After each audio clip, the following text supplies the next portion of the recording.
What if you could start a movement to change the built environment? How would you help the architectural community come up with new ways to build a better world where people come together to live, work, and play in elegant buildings made of cutting-edge, sustainable materials? Stop dreaming. That opportunity is real and is at the American Institute of Steel Construction. They're looking for creative architects to reimagine the way our profession approaches structural steel by developing a program to help us harness structural steel innovation today and tomorrow. Learn more at aisc.org/architecture. That's aisc.org/architecture.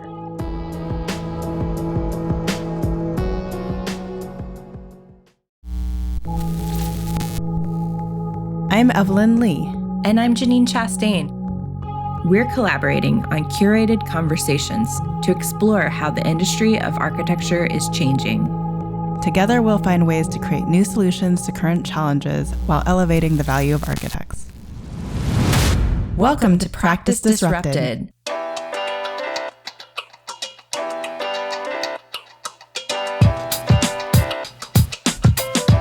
Hello, listeners. Hello, Janine. Hi, Evelyn. Hi, Disruptors. Unfortunately, I'm getting over a little bit of a cold today, so I just want to preface that up front. So I might sound a little off, but nonetheless, today's episode is a very exciting episode that I've been looking forward to for quite some time.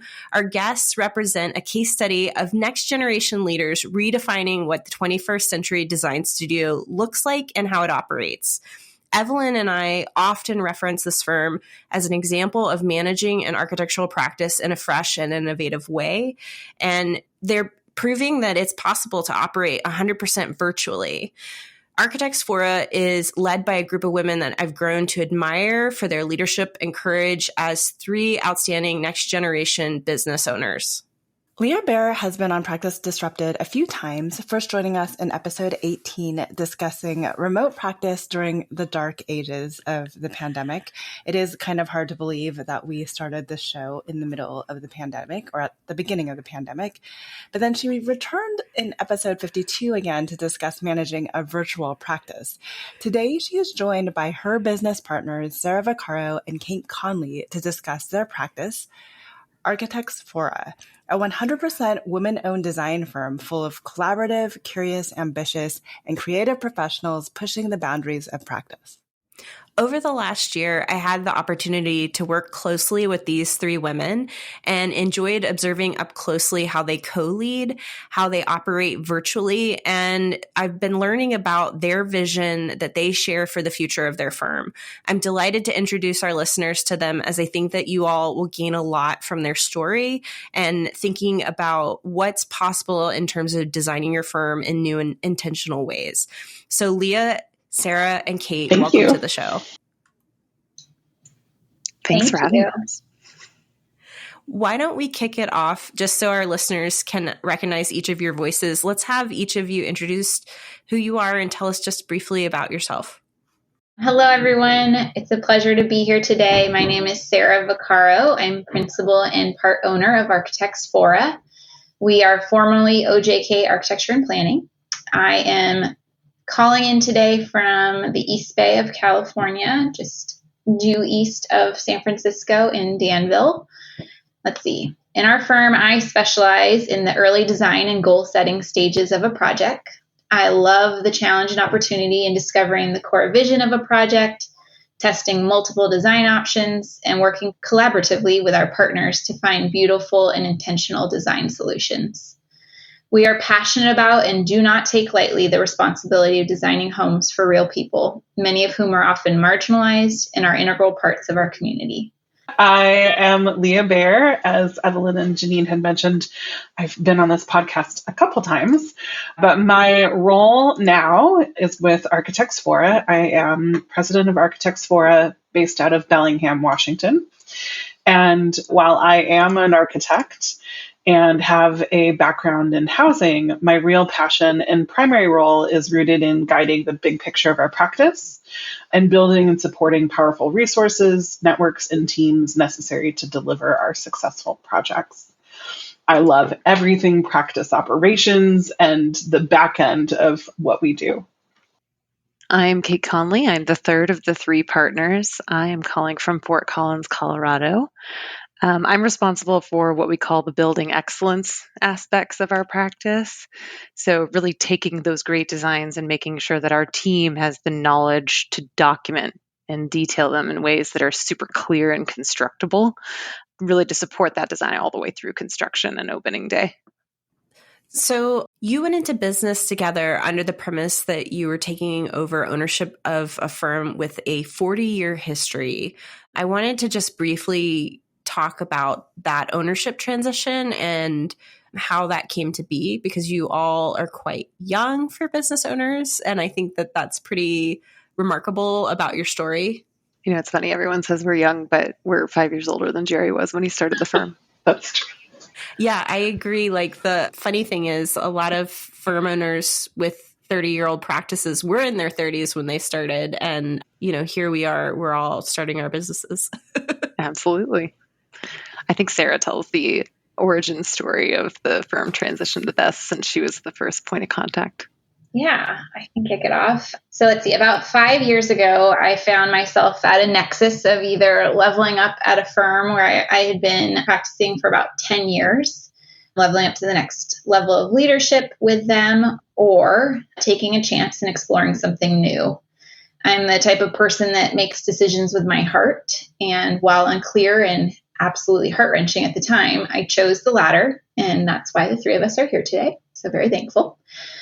So about 5 years ago, I left this firm I'd been with for 10 years. I dove into a broad exploration process, which included reading a ton of books, hosting informational interviews, prototyping different career path options. Throughout this experience, I realized how much I value building deep, mission-aligned partnerships with organizations I work with. I also started to gain confidence in my ability to provide professional services on my own outside of the umbrella of an established firm, which was a big leap for me. One of my informational interviews is with an organization called City Team. They provide a broad range of programs from transitional housing and food support to educational and life skills training to job placement and permanent housing. I fell in love with their mission and kind of weaseled my way into a way to support them. And so what that looked like to begin with was a prototyping exercise. I partnered with them on a pro bono capacity on a programming phase and planning entitlements project to expand their women and children's services program. Working with City Team, as with a lot of nonprofits, they did not have the capacity or the experience to lead large construction projects at the time. And so I proposed providing consulting services to them as a project manager and owner's representative, helping them get the right teams in place and some of their larger projects underway. It was really exciting. While exploring this path with City Team, I knew I wanted to also continue practicing architecture. I love the design side. That's my passion.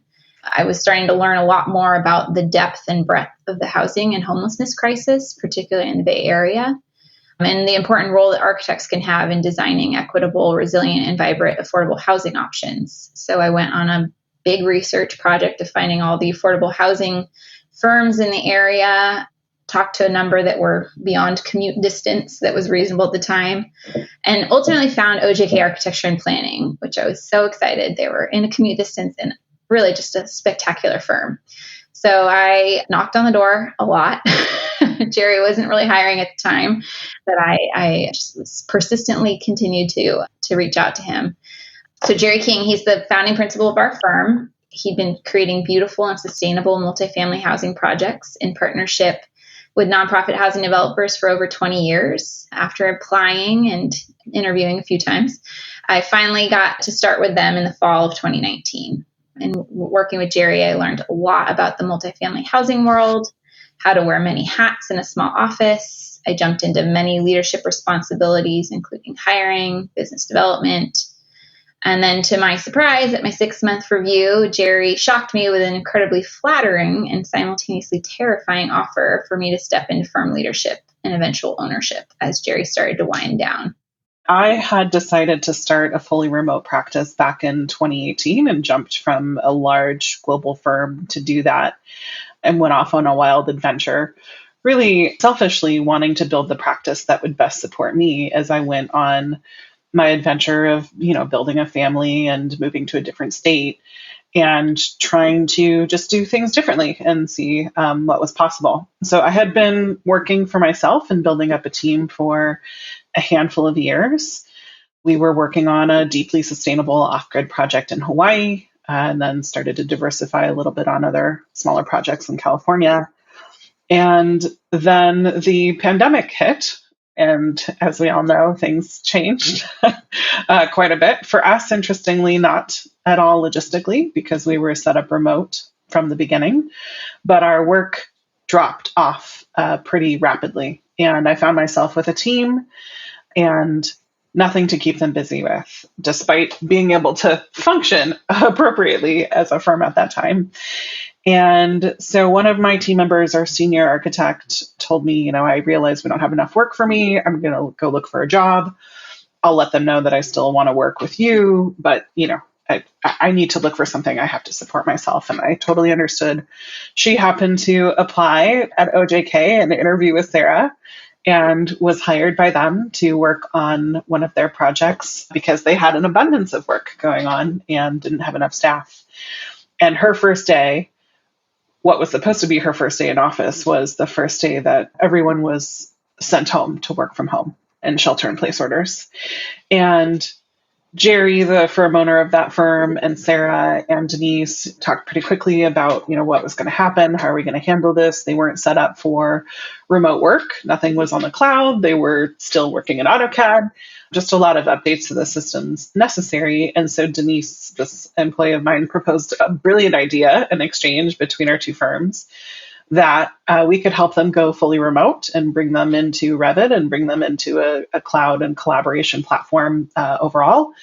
And in exchange, hire our team to work on their projects. And that would bring our teamwork and sustain my staff at that time. And we did that, and it was beautiful. We had this really great synergy and really enjoyed working together. And interestingly, we had just had our first retreat together where we met in person for the first time. And we had been talking about what we wanted to work on, similar to Sarah's exploration of, what's important to me, what's my passion, what do I want to work on. As a team, we had identified that we really appreciated the opportunity to work on this really high-end project. But it didn't feel right that was our only work type. And we wanted to have a bigger impact and bring good design to more people who needed it the most. So we didn't know what that looked like until we happened to start working with OJK and then realized a few months in how much we really loved affordable housing. And it was the residential work that we had enjoyed, but it had this component of serving a greater population and bringing good design and architecture to the communities that really needed it. So we started to have these conversations, Sarah and I, about architecture and the future of practice and what she loved, what she was passionate about, what I loved, what I was passionate about. We found we had really similar values and a vision for what architecture should do, and also really complementary skills. We had quite different interests in how we expressed that in the practice of architecture. So one day during one of our one-on-one meetings, this was after Sarah had had her meeting with Jerry and been offered this opportunity, she just let it drop casually. So Jerry's offered to hand me the firm and I don't really want to do it on my own. I don't want to run a business, but you love running businesses and I love running projects and managing the architecture. And what if this was something that we went on and did together? And I don't know why it didn't strike me as a crazy idea. I was like, that sounds like a good idea. Yeah, that's fun. In the middle of the pandemic, let's buy somebody's firm. And so we got kind of excited. And Sarah was like, oh, by the way, have you met Kate? And I just started busting up laughing because I had heard that question over and over again by so many people in the Bay Area for years. Have you met Kate? Kate's this brilliant architect. You guys have a lot in common. You need to meet Kate. And so finally, it was time to meet Kate, who was a very close friend of Sarah's and an amazing architect. And the next meeting we had together, there was Kate. And maybe I'll pass it to you then, Kate. Yeah, the rest is history. Yeah, I mean, Sarah and I were just really good friends. We met in the dorms when we were 18. We went to all through architecture school together. We worked together. I moved to Northern California to work at the firm where she was. We worked together for 5 years. Our desks were next to each other for a little while. And then I have this kind of insatiable curiosity, and I'm an opportunity glutton, and went to work for Foster and Partners for a wonderful 3.5 years doing Apple stores all over the country and traveling all over the world. It was great. And then came back to Silicon Valley to work on tech campuses with a firm called LPA, which I also really enjoyed, but definitely was hitting that kind of like mid-career inflection point where you start kind of wanting to crawl out of your skin a little bit. And Sarah and I were taking a COVID walk, and she also similarly was just like, Jerry wants me to buy the firm. I don't know what to do. Da, da, da. There's this woman that I've been working with who's really good at, doing the business side of things. She's been running her own practice. I feel like I could do it. And I was like, if you're doing that, I'm doing that. Like, I'm coming with you and we're going to do it together. So, just kind of jumped onto that one from a severe case of FOMO. But yeah, I mean, these two women at our first meeting, it was just like kismet. Like Sarah always says, it's like something bigger than this. And that's truly how it felt. It was just like the universe had been slowly guiding us toward each other. Just like Leah kept hearing, have you met Kate? I heard, how do you not know Leah? Like over and over, our networks were pushing us together and kind of like creating the environment for this to happen. So it really was, just the right timing, and everything fell into place. And truly it was kind of freaky when we dug into it. The three of us went to Cal Poly together at the same time.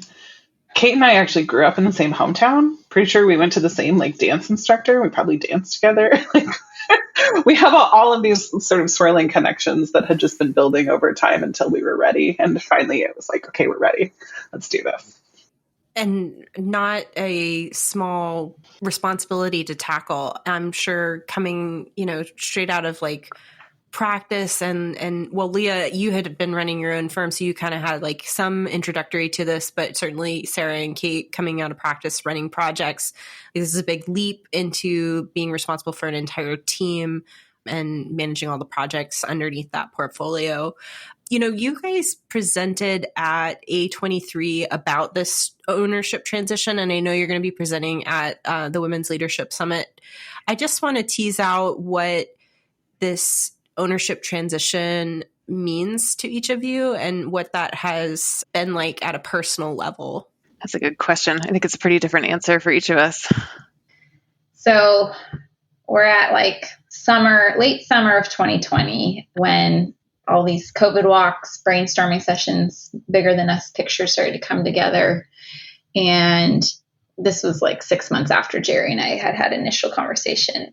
The whole world had been turned upside down in the meantime. So the first step was the three of us. We met pretty regularly on Sunday afternoons for probably many months, because I think what a reoccurring theme you'll hear amongst all three of us is the most important thing when taking over a firm ownership is the partners you're going to do it with. And we knew we needed to build our relationship, ensure our alignment. So we spent Sunday afternoons mapping our vision for what this firm could be. We very quickly synergized on the idea of housing and tackling housing from all angles and at all scales as our central core mission, and building our practice off of this remote, distributed, flexible work environment that Leah had already built into EVIA. So essentially marrying the work, the projects of OJK with the practice of EVIA into what would someday be known as Architects FORA. At the same time, we circled back with Jerry, said, hey, remember that conversation we had 6 months ago? We're interested. I'm interested, but I'm not doing it by myself. I have these two other amazing women, which thankfully Jerry knew of them already from the AIA, and just, being small town Bay Area.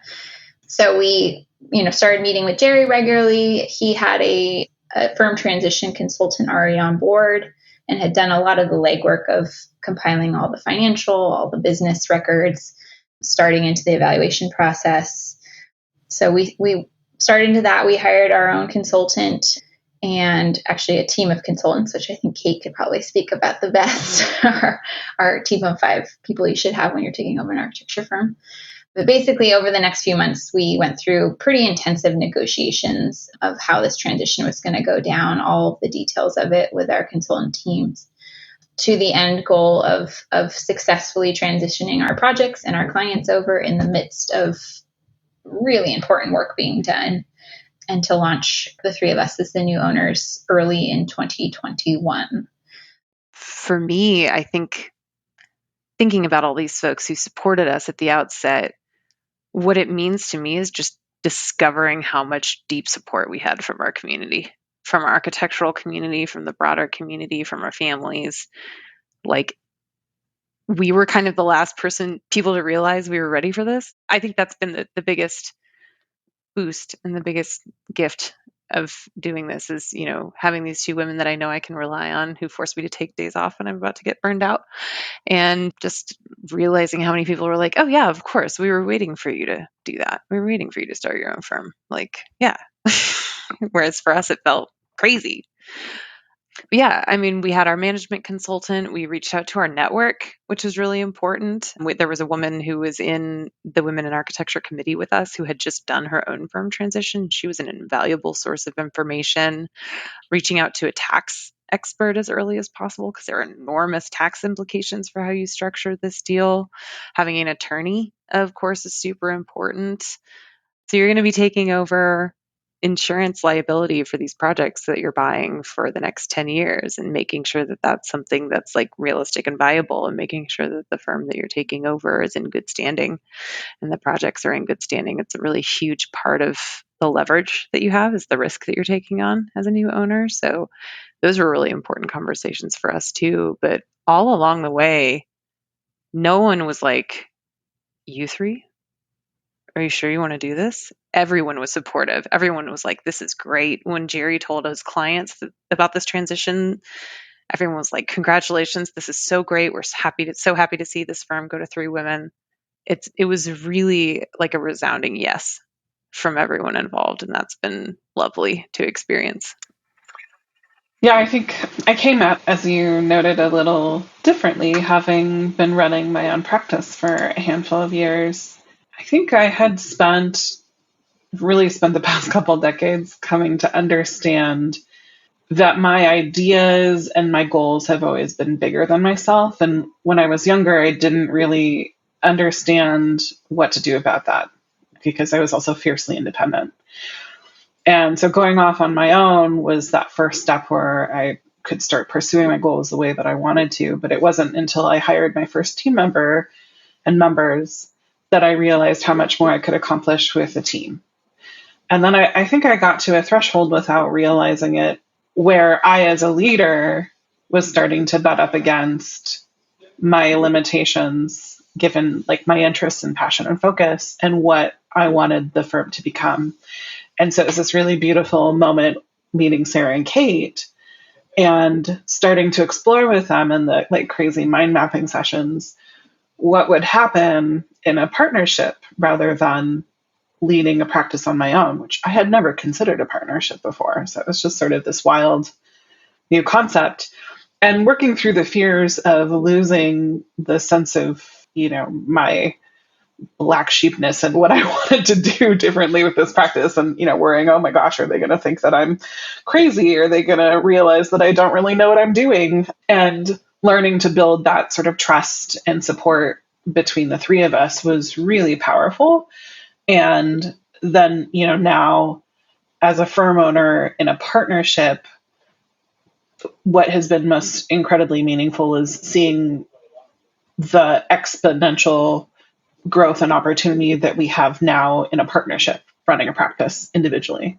And we joked because day one, and for quite some time, Sarah and Kate were very stressed out as new leaders and new owners. It's like this overwhelming anxiety. And I just felt so bad because we'd be in our partners meetings and they, have this like tension, and I understood what that felt like, but I was like the complete opposite. I'm like, I'm sorry, you guys, I feel so good right now. I have partners that I can rely on and that I trust, and I'm just so happy. And immediately it felt, I like knew it was the right decision and have felt that every day since. Like, I just feel incredibly fortunate that we found each other and have formed this partnership in this opportunity to take over a legacy practice.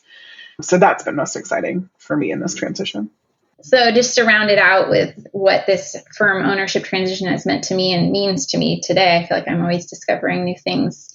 Initially, I had no interest in owning a firm because I've always just wanted to do the work. I like being an architect. I like being deep into a project and delivering a beautiful building to a community. That's always been my focus.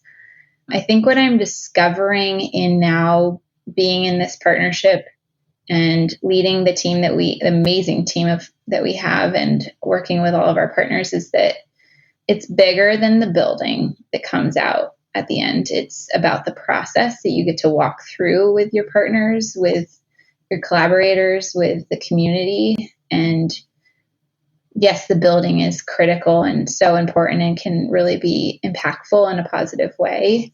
But it's the process that we go through and the community that is developed once that building is out in the world that really means the most, and the relationships that come from that process.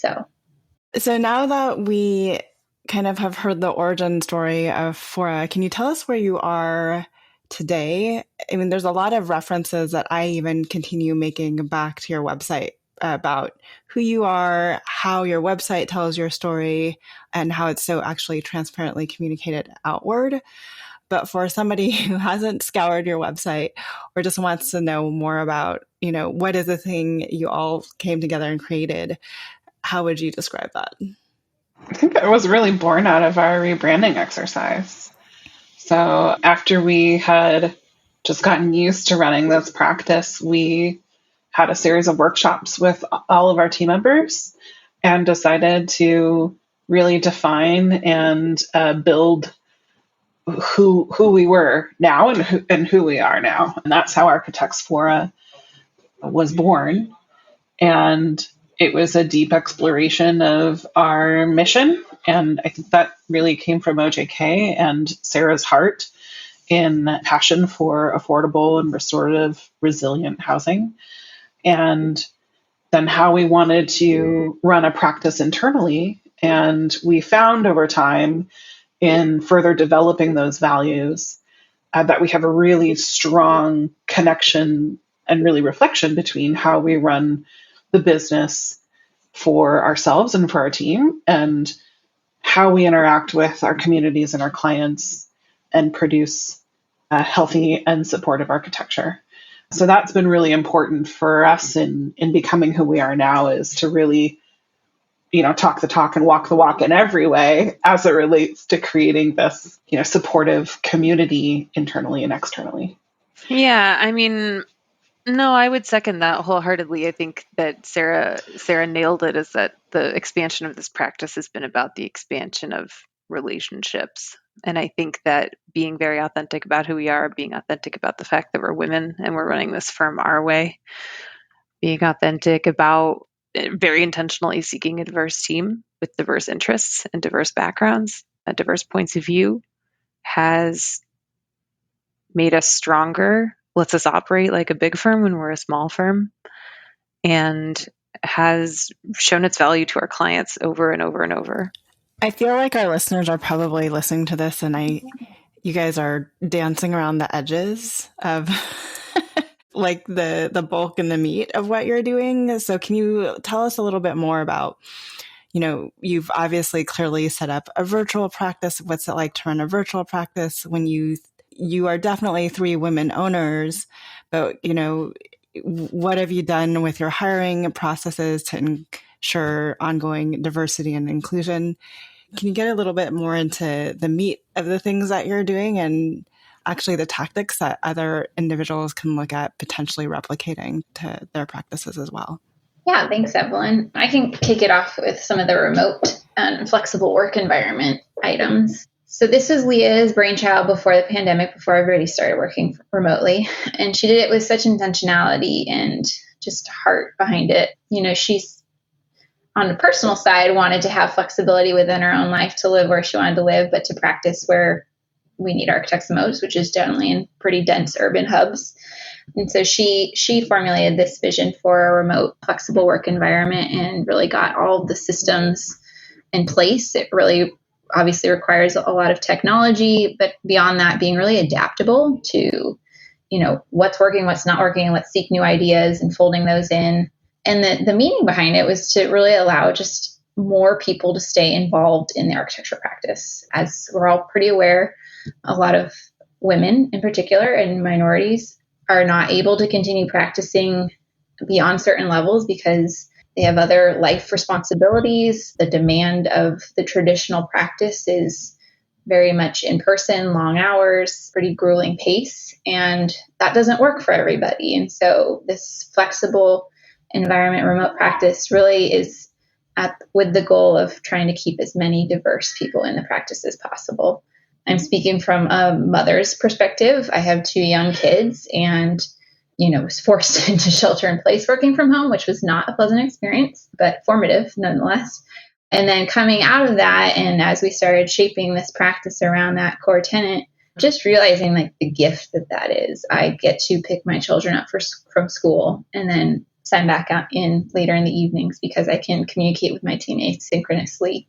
I get to just be really involved in my family and in my work and not have to worry about commuting to an office or getting disrupted during my workday because I can just shift hours as needed and still do really good work. Many of our team members are across the country living in areas that are more affordable and just have the quality of life that they're looking for, but they can still have a really tangible impact in architecture where it's needed. And so, yeah, those are kind of my personal touch points on the impact of a remote practice with flexible work environment. And notably, as you said at the introduction, you're located in 3 different states, but you're successfully working together as a partnership, which I think embodies this idea of putting into practice this idea of virtual operations and making it successful no matter what. Absolutely. I can talk a little bit about our recent changes that we've made that have impacted the hiring process, perhaps, because that has been a hot topic. We've gone through a couple rounds of hiring. We've scaled up to, there's 13 of us now. And the first round of hiring was a little bit more traditional with your typical job descriptions and, looking for a certain number of years of experience and certain background and skill set. And, it just looked like every other job posting. And we had made a handful of internal changes in the interest in being as fair and equitable as possible. One of them being our approach to our salaries. So I had a crazy idea where I thought everyone should just get paid the same amount because we're all valuable and we are all contributing to the success of the practice. And Sarah and Kate were like, no, that's crazy. We can't do that. So we compromised and we have 3. We have 3 salaries and they are based on leadership recognition. They are not based on your traditional sort of ladder promotion structure. We have a base salary that everyone earns, and we made sure to make that minimum a truly living wage, significantly higher than the minimum wage that you'll see for incoming graduates in architecture. And that wage gets increased every year according to cost of living adjustments, equally for everyone across the board.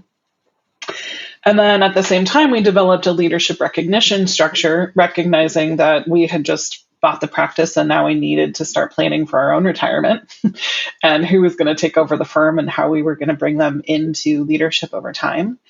And had heard complaints from peers and, often at the Women's Leadership Summit about these moving goalposts and unclear criteria for leadership recognition or promotion, and it impacting, in particular, women of color most severely, and different people being offered different opportunities, not based off of very clear criteria. And so we worked with our team members and we developed a scorecard that covers 5 different performance areas, and each one has 5 different metrics in there. And we go through and score our team members each quarter on how they're doing and talk to them about these different areas that are important to leadership. In particular, if somebody's going to start running the practice, they need to have some ability in each of these areas, but left that framework pretty open for how that gets expressed on projects. So project roles can change from project to project, but we need to see improvement in these different areas. So we developed a leadership recognition program based on that. So after a certain amount of time and a certain score over a certain number of quarters, you will be recognized as an associate or a senior associate and then a principal. And with each of those, you get a $10,000 raise. So very clearly, we just have these tiers. They are what they are. And simultaneously built out a bonus program that was also based off of that scorecard criteria, and really tried to fully develop and describe our entire approach to benefits in this flexible remote environment.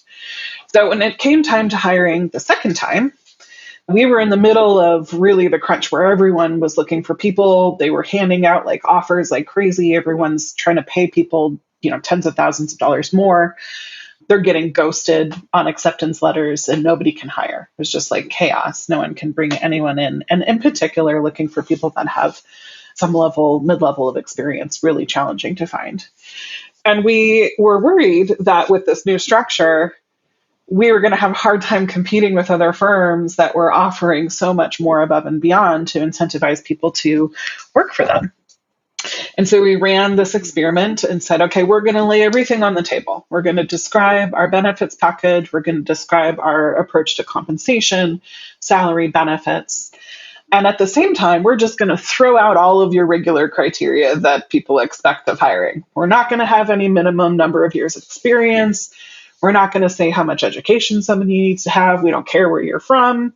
We really are looking for people that believe in our mission and are aligned with our values and have that criteria met, and people who are comfortable with and excited about this different approach to how we are running our practice. Just like, here's what it is, take her to leave it. And so I don't know. I feel like, Kate, you were very skeptical in this process. She's like, nobody's going to want to work for us. And I was very anxious because I'm like, oh my gosh, I hope people apply and want to work for us. So we put up an ad on Monday, I think. And throughout the day, I just was inundated. It was a Sunday. It was a Sunday. Okay. All right. So not even a birthday. Hours into the posting, I had like dozens of applications, and then 100 applications, 200 applications. 24 hours later, I had over 300 applications that had come in from LinkedIn. And we had to turn off all of our job postings because it was just way too much to deal with. And surprisingly, the quality of applicants that came in, like, it wasn't all garbage. The majority of it were great applicants. And we had the full spectrum of levels of experience, from like 30, 40 years to just out of school. We had people who had no education to people who had like Ivy League, graduate degree education, and everything in between. And so we ended up with this really amazing pool of applicants that allowed us to very easily filter for heart and mission alignment, and ended up hiring 3 people. We only needed 1, but we just couldn't make up our minds. So we brought 3 people in at that time, and they're all still with us. So huge success and proof that it's not about paying people more money. I mean, people are looking for more than just a salary. People need a work environment that's going to support their personal lives, their professional growth, and sustain their interest in doing something meaningful for the world. And I think we've done a really good job at communicating those aspects of our practice and really leaning into that. And it was just like incredibly exciting. And I'm so proud of our team for helping us build this structure and believe in us doing something really quite strange and being up for the ride and going on the adventure.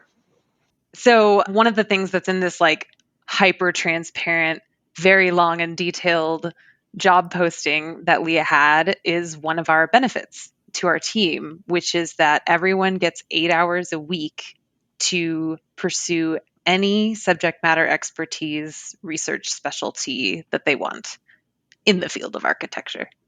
But it's pretty broad. And we stand by that. We really do have, some people take it in chunks, some people do their 8 hours a week, but every single person on our team has a research subject matter expertise. And we did that for a number of reasons. One, we know that kind of none of us is as smart as all of us, kind of crowdsourcing knowledge, which works really great for the 3 of us because we're sort of jack of all trades in everyone's research specialty now. But it also gives everyone this zone of influence and this zone where they're sort of the boss at our practice. And it really has helped prevent the kind of competitive atmosphere that all three of us had experienced at past firms that we'd worked at, where everyone's trying to climb to the same tip of the same pyramid. And that necessarily creates this competitive environment that a lot of people don't thrive in, especially a lot of architects of color. A lot of female architects do not thrive in that environment. So let's just give everyone their own pyramid that they can crawl to the top of, and then they can say hi to each other from each other's pyramids. So that's why we do it. And in Teddy's cover letter, one of our newest employees, she said, with my 8 hours a week of specialty research time, I will be combining my undergraduate degree of kinesiology with my graduate degree in architecture to understand the effects of built space on the human body. We were like, holy cow. Like, for someone to get it so hard, like in their cover letter, we had not even met this woman, just showed the power of offering unique benefits that are not, as Leah said, just throwing more money at people. Someone who truly got that she would be able to kind of go off on these research tangents, and that it was part of her job, not some extracurricular thing that she needed to do. Not only part of her job, something she gets rewarded for on the bonus scorecard that we have, and came to us with a plan of how she would be spending that time. And she's produced 2 incredible deliverables for us that we share out. And she shares all kinds of research. All of our team members do that same thing with their own subject matter expertise. And it's just something that's so individual to FORA. I don't really know of another firm that does that for every single architect who works at that practice. And for us, it comes down to this like democracy of influence, right? Like, everyone, having a diverse firm is not enough. Like, it's not enough to just tick the box on the AIA design framework and say like, yep, we've got a diverse team. Why do you have a diverse team? You have a diverse team because they're all interested in different things, and they all want to gel together and figure out where those diverse things overlap so they can collaborate and create really cool, well-informed projects, because they're all interested in different things, because they all come from different backgrounds. And so it's putting that diversity in play versus how can we like shoehorn this diverse team into our existing traditional structure. Kate, I want to kind of pick on you for a second, because you are the champion of getting the work done. Well, I know Sarah is too, but like, truly you're one of the technical minded leaders on the team that's championing all of the construction documents and deliverables. So I have heard from so many architects that they don't feel like they can operate in this virtual space. So I would really love to hear from your perspective as someone who's responsible for leading these teams through completing beautiful drawings and getting it built. First of all, how have you been able to manage that at a high level? Is it possible? Can you help me myth bust a little bit here? And then how does it work with projects being kind of, you know, like if you have someone on the East Coast and your project's on the West Coast, like how does this work from a virtual standpoint? Absolutely. Yeah, that's a great question. We call these our but what abouts. When someone's like, oh, that's great, you're a virtual firm, but what about one of those, but what about construction administration? The answer is we go to site just like you, because buildings exist in space and we go to visit them. That is, you know, to say that's true at other firms too. People fly to their job sites at other firms as well. So that's not super unusual for us. And I honestly have to say, you know, the practice that I came from before FORA was a 6-office firm. I was regularly working with people in Texas, with people in Southern California while I was in Northern California. And a lot of our tools are the same. The difference is that I'm doing it in my comfy home office and I have a flexible schedule and I can go out to a happy hour and come back and finish my work at night if I want to, versus sitting at a desk in an office that I've gotten up and commuted to and commuted home from. But it's the same. It's Bluebeam markups, cloud hosted, you know, really breaking down all those different details, doing heavy markups for our team, having regular team meetings to walk through it. It's the same workflow that I was doing when I was at LPA. What advice could you give to someone who doesn't believe that's possible? Yeah, I mean, I would say think about every time that you've sat down at a table with a young designer and taught them how to dimension a floor plan, or taught them how to work out a waterproofing detail, or taught them how a roof taper plan works. Instead of doing that for one designer at a time, I take it to our team meeting and I teach all of our young designers at the same time. Or even better, I'll teach it to that one designer and then she'll take it to a team meeting and teach all of the other young designers how she just learned how to do it. So by having these kind of group, like when we're together as a group, that's when we share information with each other. That is what that team meeting is for. And so actually everyone's better informed, in my opinion, in our practice because we make sure that we share this information. It's not one-on-one interactions. We're teaching the team all at the same time. And another great aspect of that is that we have many repeat clients. Sarah and I have 2 projects going on right now for the same client. If she learns something on her project, she immediately shares it out on our Slack channel, and everybody in the firm sees it at the same time. So everyone who's working on another project for that same client has that lesson learned. All of our projects inform all of our other projects, and it's because all of our communication is public and posted and viewable asynchronously versus a lost in time one-on-one interaction at someone's desk that just was verbal and not recorded in any other way. I came from a 100-person open office, and I have no clue what the people sitting like behind me, in front of me, ever were working on. Like, putting people in a big open space doesn't mean they're going to talk to each other or collaborate or learn from each other. We didn't ever. They're going to do everything possible to ignore each other. I mean, that's what I did when I was in an open office. The first thing I did was put on headphones and did my best to tune everybody out. Yep. So if you give people the appropriate space so that they can do their work in the environment that they're comfortable in, and then create, as Kate said, this very transparent platform that people can receive communication when they are like able to digest it or go back to it if they've forgotten.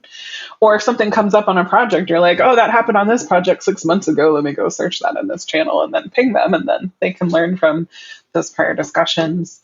That's like way more valuable than just a passing conversation that just happened because you're looking over somebody's shoulder. It's intentional, it's documented, it's recorded, it's scalable. It's better in every way. It also keeps certain favorites from being the Yes. ones who receive all the information. Yes. I think you guys just gave like a perfect example of channel use in Slack. So I appreciate that. And open and transparent communication. So obviously team meetings is important and getting this out to everyone. But I think, can we dive a little bit deeper too on the biggest thing that I see most firm leaders struggling with right now is developing the individuals that are new to the profession, those new grads that are like right out of school. How are they supported in this type of an environment? And is there something beyond kind of the team meetings that you use to help that? Yeah, totally. Most of our team, I think, is pretty young. We've got quite a few that are recently out of school, and we started an internship program actually last year. Our next intern just started with us this week. She is onboarding. So we have a very robust onboarding process. And that's part of it, setting them off right with the appropriate guidance and education and tools and resources. Super important. The team meetings, as Kate mentioned, is a big part of it, both the team as a whole, as well as the project team meetings. Rather than spending that dedicated one-on-one, we use those learning opportunities for everyone because there's always growth and learning opportunity available to anyone, no matter what stage you're in. But in addition to that, we're always accessible for huddles if somebody has questions. Our team is really collaborative in answering questions. Anytime somebody has something, they jump right in. And we provide very frequent check-ins and feedback to our team. And I think this is also quite unique. So I meet with every team member every other week to talk to them about their career growth, how things are going in the firm, what's working well, what's not working well, what they're concerned about, what they're excited about, goals they have for what they want to work on, if they're working towards their AXP or ARE, we'll talk about that. And that acts as a really regular pulse point for us to see how our team members are doing and what they're struggling with, or If somebody expresses, hey, I really would like to learn how to do contracts, then in our next partners meeting with Sarah and Kate, I go, hey, so-and-so wants to learn contracts. This project's coming in. We have an opportunity. Can you work with them in developing, the contract or proposal for that? So there's a very, very short turnaround between somebody expressing a difficulty or an interest and us being able to respond to that nimbly and get that into our scheduling for those individuals. In addition to those weekly or biweekly one-on-ones, we do quarterly feedback sessions. So we don't do like the annual review. We, every 3 months, meet with our team members for about 45 minutes, and we go through our best self-review, which is what it's called. It's using the 15-5 platform that walks each team member through some wins, opportunities for improvement, where they'd like to have impact on the company, and then sort of evaluating them against our values and mission alignment. They fill it out for themselves. We also fill it out from our perspective. And then in that feedback session, we review and compare together and document our conversation. And then, as I mentioned, we also have that performance scorecard that we will review during those sessions as well. And we'll talk to them about those different areas of opportunity for them to push into growth. If they've been focusing heavily on deliverables, they're really great at that, but they haven't been involved in a lot of external communication or coordination. We might focus on that in the next quarter. So there's quarterly opportunity to evaluate performance and provide the appropriate training and education to get that person to where they want to go in the upcoming quarter. And so I think between like the weekly meetings, biweekly meetings, quarterly meetings, and then the recorded and documented education, there's just a lot.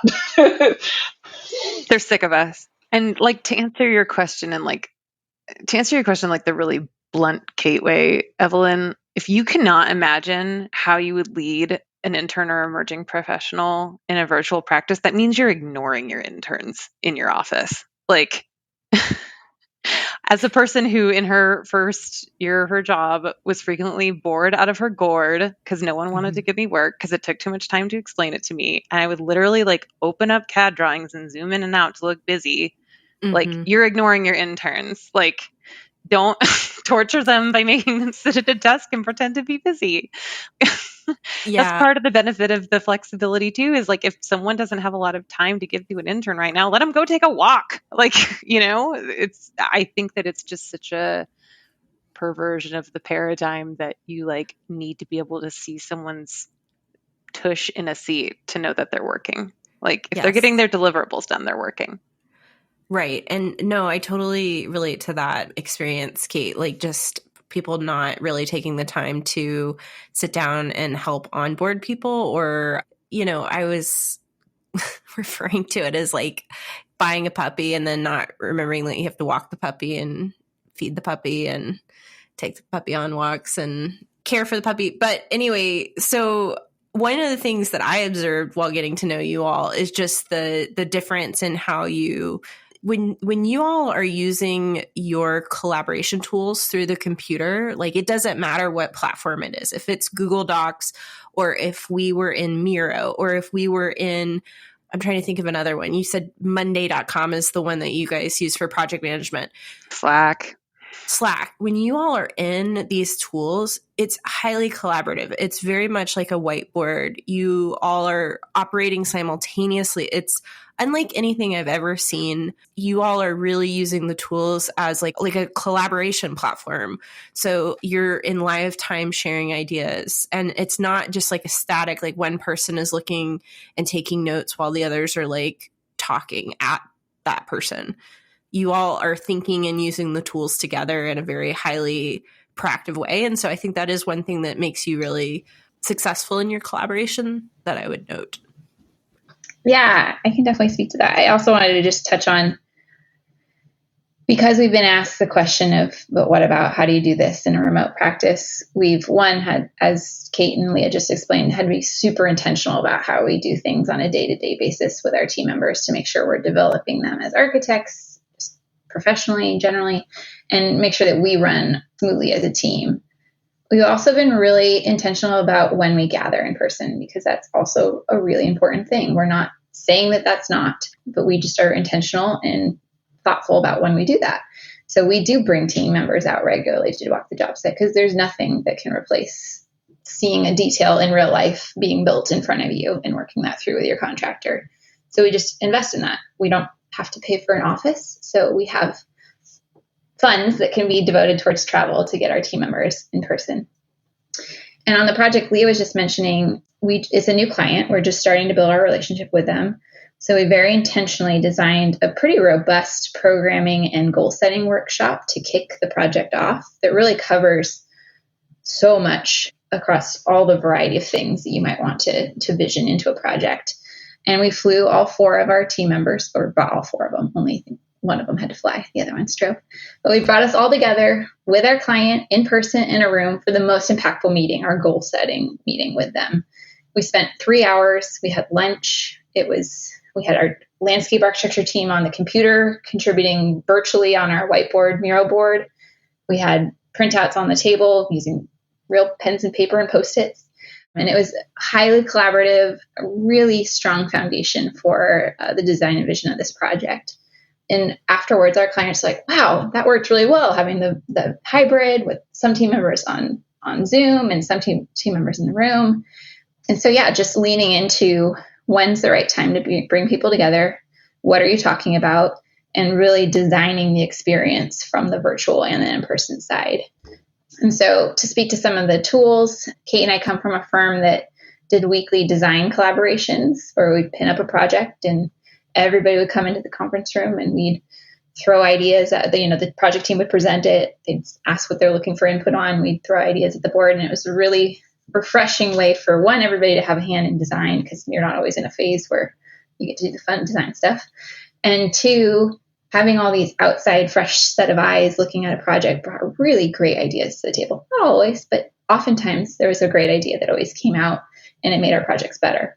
And so that was like a foundational practice that we brought into FORA, to OJK and FORA.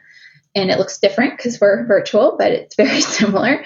It's a virtual whiteboard. The project team sets up the board with all the relevant plans and elevations and renderings.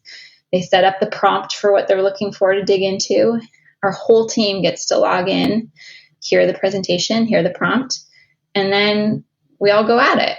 And some people are talk because their ideas just flow.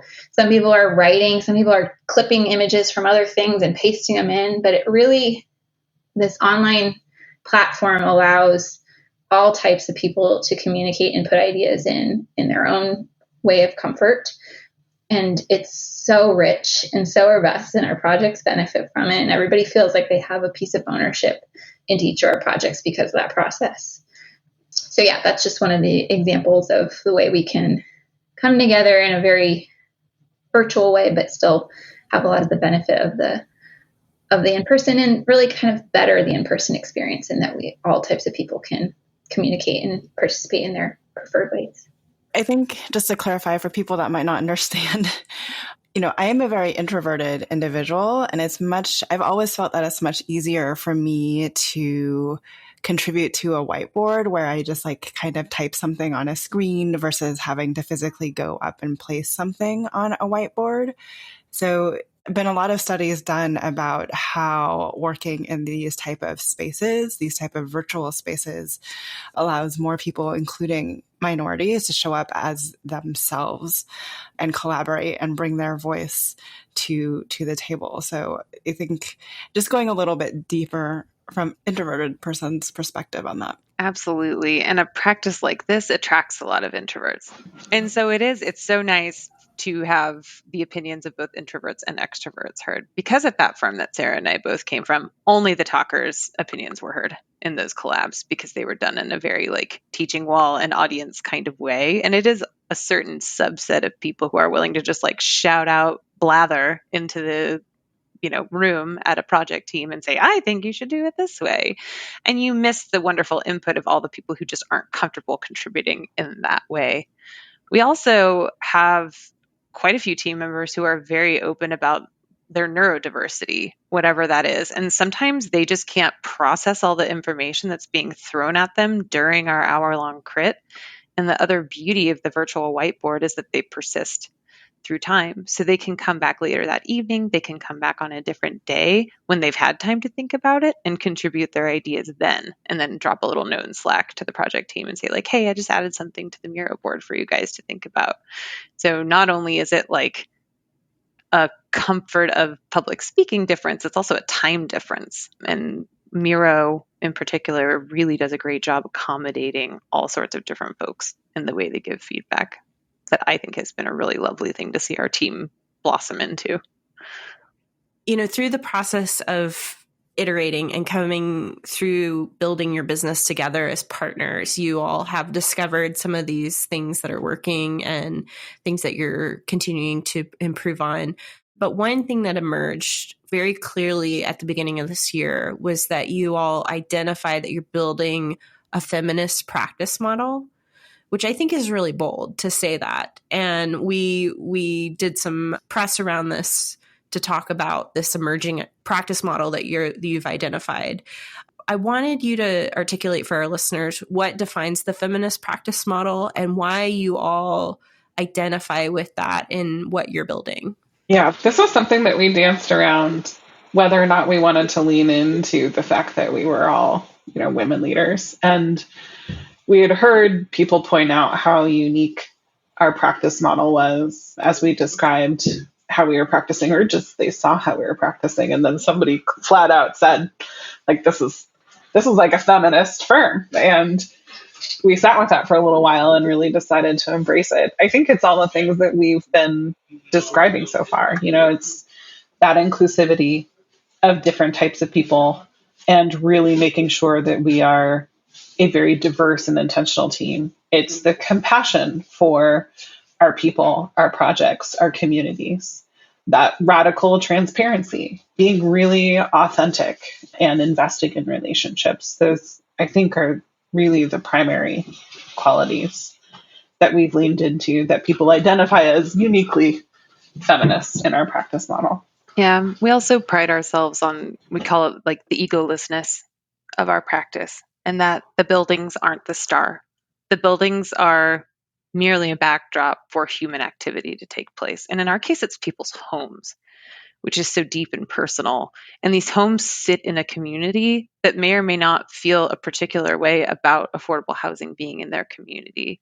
So it's really that egolessness has made space for us to deeply listen to the communities in which we build, take their feedback, and really genuinely incorporate it into our projects. And it shows in the work, it shows in their kind of celebration of neighborhood that they're in.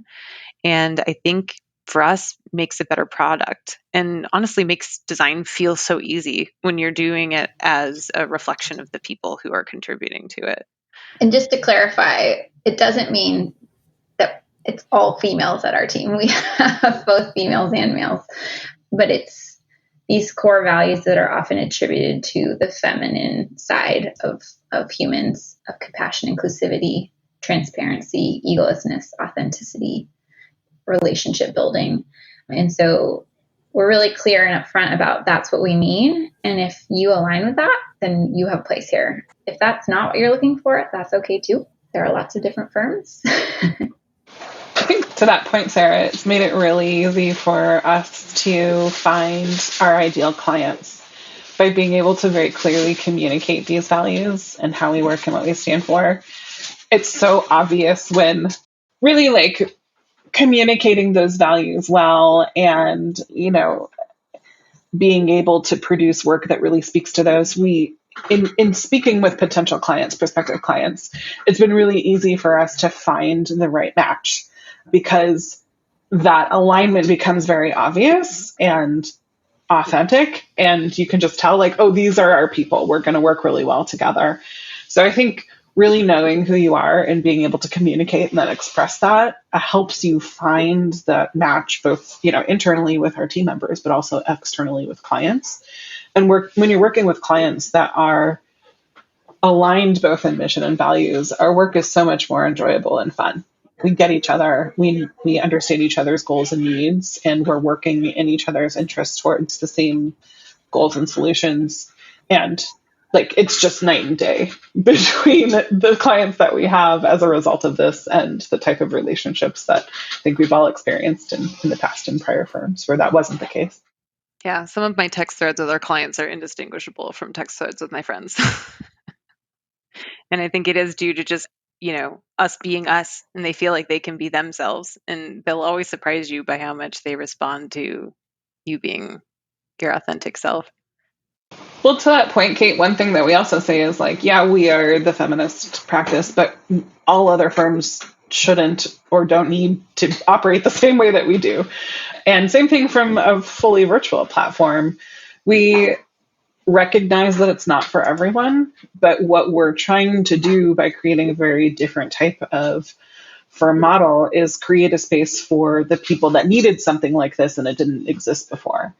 And we are trying to encourage and advocate for other people to step into firm leadership, either by creating their own firm or taking over other practices and creating the firms that work for them, because we need so many more different options than what we have been provided in the past. The thing that has surprised me the most about leaning into the feminist practice model is the recognition that we've gotten from it. I'll introduce myself to someone and be like, oh yeah, I'm from Architects FORA. And they're like, oh, you're the woman firm. And we're like, yeah, like it's a thing that sets us apart from the other bazillion architecture firms out there. And I think it's just been a great kind of like shortcut to know who we are. So I'm so glad, when we were doing our branding exercise, we were like, do we make everything purple? That's a pretty girly color. Do we do all these really fun, cute icons on everything? That's pretty girly. And it's like, yeah, we're pretty girly. Like we're the woman firm. It's fine.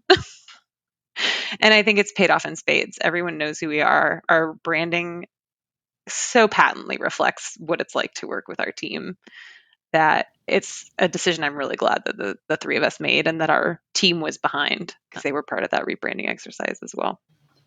I'm personally really glad that I get to use exclamation points in my emails as much as I really want to, and I don't have to hide it. Honestly, I think of you as the emoji firm first and foremost. Like there's always an emoji and there's usually like multiple emojis. What is next is kind of like the best question that I could be asking. How much do you want to grow people-wise? How much do you want to grow client-wise? I feel like sky is the limit, but I also feel like what you're doing can only scale so far before you have to kind of reimagine what you're doing again. So where do you want to head? I think you'll get 3 different answers, even though we are co-leading this firm and hopefully going in the same direction. I think all 3 of us represent just different dreams. And that's kind of the beauty of our partnership, is the way our dreams push and pull on each other to find the best path forward for our team. For me, I'm more of a near-term, present moment type of person. And what I love about our firm right now is the size we are. We are small. We have very specific clients and projects that we take on, and we do it in a way that we can serve each of those projects to the best ability and still protect bandwidth for our firm growth goals that we have alongside of that. And so in my hesitancy for change, I'm like, I don't want to change anything, right? The way we are right now is great, but I also know that you can't stay great. You have to continue growing and evolving. And I think that's why I'm so grateful to have these 2 partners that do push beyond and think bigger pictures.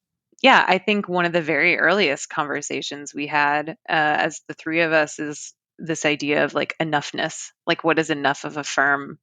What feels like a good firm that's still manageable and you still know what everyone did over the weekend? And is big enough that you can push and pull if there's a big push on a project and it doesn't like devastate you. So Leah, I think, had these aspirations to be the biggest architecture firm in the world. And Sarah and I both really challenged that. Like, do we want that? Like, do we want to be the head of something like that? Or do we want this kind of, there's like a coziness to FORA that I think is really lovely and really shines through. So I don't know how big is too big or too small, but I agree there are definitely certain numbers of employees that firms tend to hover around. And I think there are reasons for each of those. And I think for now we're happy with our number. But one thing I'm really excited about for the future is that FORA really wants to expand beyond just being an architecture firm. We have team members who are interested in developing a research branch of FORA and are already in the earliest stages of doing that. We have team members who are very interested and are really actively already developing a community engagement focused branch of FORA called Engage FORA. It's already a branded entity. And then ultimately developing our own projects. We haven't named that branch yet. There's a couple names in the work, but having FORA be a little bit more of a universe rather than just an architecture firm. That's what I'm excited about. And I'm excited that we have team members who are excited to take on their own pieces of that. It's not just Sarah, Leah, and I carrying forward this vision. We have brilliant people still pretty early in their career who see this as something that they could do for the long term. And that's really the best gift an employee could give us, is the understanding that our firm can support them for years and years to come. I came into this with some pretty crazy ambitions because I hadn't had that conversation about what does success really mean. I'd written this business plan for Avia, and then I set it aside when all of this was happening with merging with OJK and then becoming FORA, and having those conversations about what success looks like and what's next for our firm. And I have absolutely come to the agreement that there is this like comfort in a size where we know one another and we can stay nimble and maintain sort of that like startup forever sort of reinventing itself size of a firm as an architecture firm. And then starting to realize that these different components of our practice have an opportunity to expand our impact and growth in a different way. We're not becoming like this 5,000, person architecture firm, but we are expanding our expertise in providing alternative services and having impact and finding success in a bigger way through that. And what's really exciting is coming back to that original business plan. That's what I wanted to do with Evia. I wanted a multidisciplinary firm that was doing research, that was doing development, that had a component of developing products like tech to support people living in their environments to provide feedback. And that's very similar to what we're doing with our community engagement process. So things have sort of come full circle in that sense. And so I am equally very excited about having opportunities for us to grow into those different components of what our practice is becoming, and for our team members to find growth and development and leadership. I think one thing that we have talked about is our focus right now is housing, and that's like an immediate crisis. When we did our branding exercise, we looked at, what are we focusing on in 5, 10, 15, 50 years? We hope that housing is no longer the crisis that it is right now in terms of, affordability and availability, and that we're focusing on something else in the future than, the next thing that is going to best serve our communities. I think it's, difficult to say what's going to happen, but I'm also very concerned about climate crisis and impacts on communities and that aspect of things. So I think after our expertise in housing is really set, that might be kind of the next focus for our firm. Who knows? We've also talked about space architecture and designing for aliens, if you look at our long-term board. But yeah, I think we're going to continue to listen to our team and what's serving our communities well and what our clients are really interested in investing in, and continue to pursue those as we have opportunities and people who are willing to pick up the lead and take it on. So perhaps limitless opportunity is what that becomes.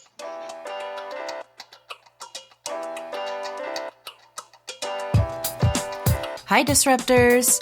If you like the content from today's show, you can find all of our past episodes over on practiceofarchitecture.com/podcast. Be a part of the conversation by joining us, our speakers, and others in the community at practiceofarchitecture.com/community. Our social media handle is Practice of Arch. That's Practice of ARCH. We'd love to hear from you, so feel free to drop us a DM and say hello. Thank you for joining us on Practice Disrupted, a podcast by the Practice of Architecture. Tune in next week for a new conversation on change in the profession.